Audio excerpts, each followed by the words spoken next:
국회 과학기술정보통신위원회 소속 우상호 의원입니다.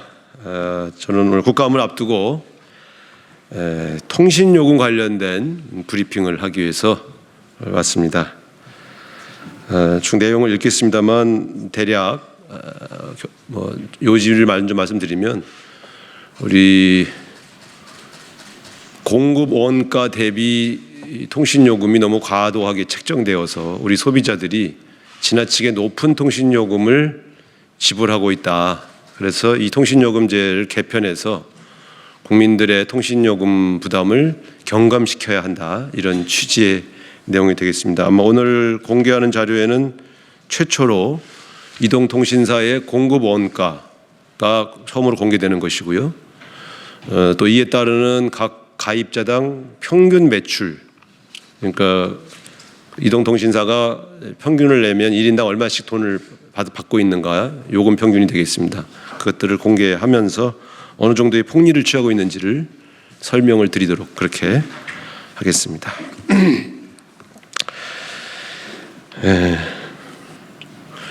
국내 이동통신사들이 통신 서비스를 이용하는 국민 1명에게 받아내는 통신비 평균 매출이 공급 비용 원가보다 약 140%가량 높게 받아서 과도한 요금 이익을 챙기고 있는 것으로 드러났습니다. 그동안 가기부가 통신 3사의 IR을 근거로 공개한 가입자당 평균 매출은 3만 원대 수준이라고 했지만 대비 내부 문서에는 5만 원 이상인 것으로 밝혀졌습니다. 최근 3년간 4G LTE 전체 요금의 월정액 기준 평균 가입자당 평균 매출, 이거 ARP라고 하는데요, 평균 매출은 5만 744원, 5G 요금을 합산한 추정 ARP는 5만 1137원으로 드러났습니다. 또 최근 3년간 4G LTE 총 가입자당 월 평균 공급 비용 원가는 3만 4,160원, 2019년부터 2021년까지 5G 요금의 공급 비용 추정 원가도 3만 6,740원에 불과했습니다. 다시 말씀드리면 LTE의 공급 비용 원가와 5G 요금의 공급 비용 원가의 차이가 대략 2, 3천 원 정도의 차이밖에 나지 않는데 지나치게 높은 5G 요금제가 책정되어 있다는 것을 말씀드리겠습니다. 결국 국내 이동통신사들이 3만 원 중반의 LTE와 5G 서비스 공급 원가를 가지고 있으면서도 소비자 한 명당 평균 14,000원에서 16,000원가량의 요금 수익을 거둬들이고 있는 것으로 분석됐습니다. 통신사들이 고가 요금제의 혜택을 집중하며 저가 요금제 이용자를 차별해온 이유가 6만 원에서 10만 원대의 고가 요금제가 저가 요금에 비해서 마진폭이 크기 때문이라는 것이 전문가들의 견해입니다. 이 자료를 근거로 말씀드리면 현재 최고가 요금제가 13만 원대에 형성돼 있고, 상당히 많은 소비자들이 데이터를 무제한으로 활용하기 위해서 최소한 7만 원에서 9만 원, 10만 원 정도 요금을 지출하고 있는 것을 볼 때 이것은 너무 과도한 요금 책정이다, 이렇게 볼 수 있겠습니다. 두 번째 문제는 통신 사업자들이 가입자 유치 등 판매 장려금 명목으로 대리점이나 판매점에 제공하는 수조 원에 달하는 마케팅 비용이 공급 원가에 포함되어 있는 걸 고려할 때 소비자 요금 부담은 훨씬 더 가중되고 있다는 점도 문제입니다. 지난 10년간 통신 3사는 마케팅 비용으로 78조 원 이상을 지출했고, 이 중에 소비자가 아닌 유통망에 투입된 장려금, 보조금 비율을 최소 60% 이상인 점을 고려할 때 약 48조 원이 대리점과 판매점에 흘러 들어간 것으로 분석됩니다. 잘 아시는 것처럼 이 대리점 판매점에 들어간 이 보조금들, 장려금들은 사실상 신규 가입자 유치에 들어간 돈이라기보다는 소위 기존의 다른 통신사에 가입되어 있는 가입자 쟁탈 전에 쓰여지고 있는 유통비용이다, 이렇게 볼 수 있습니다.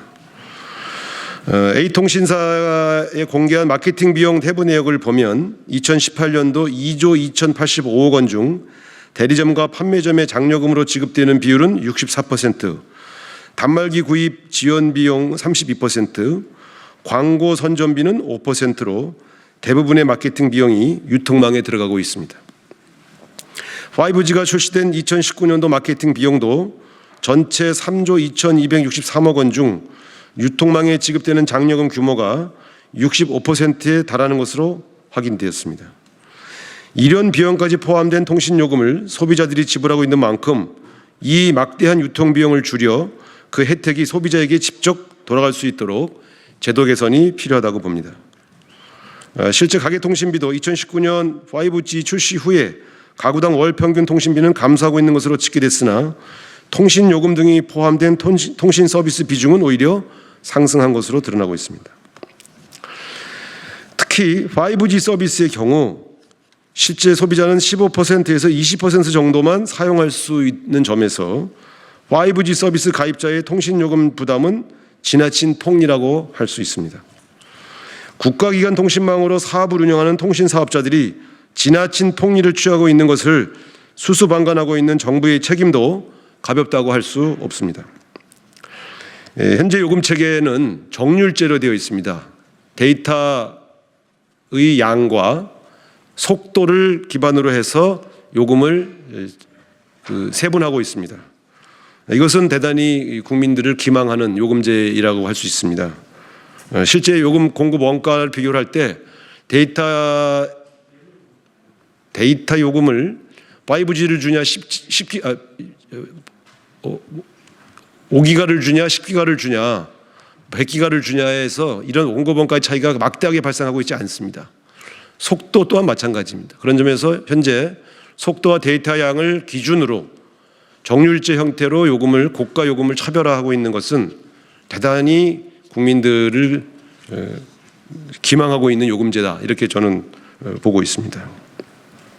현재 요금 체계를 정액제를 기반으로 한 데이터 무제한 요금제로 개편할 필요성이 있습니다.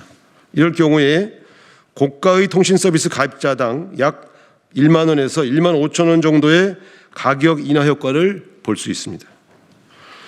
이 통신 사업자들은 개별 소비자를 상대로 한 통신 서비스 중심의 사업 체계를 5G 기반의 신산업 창출 방식으로 투자 범위를 넓히는 데 주안점을 두어야 합니다.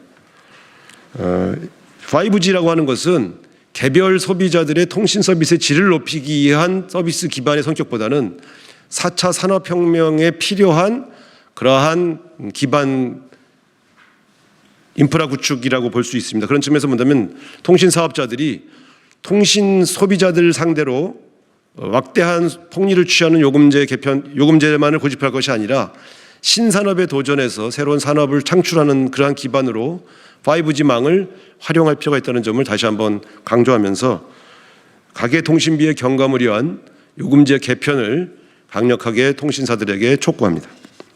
네, 이상입니다. 고맙습니다.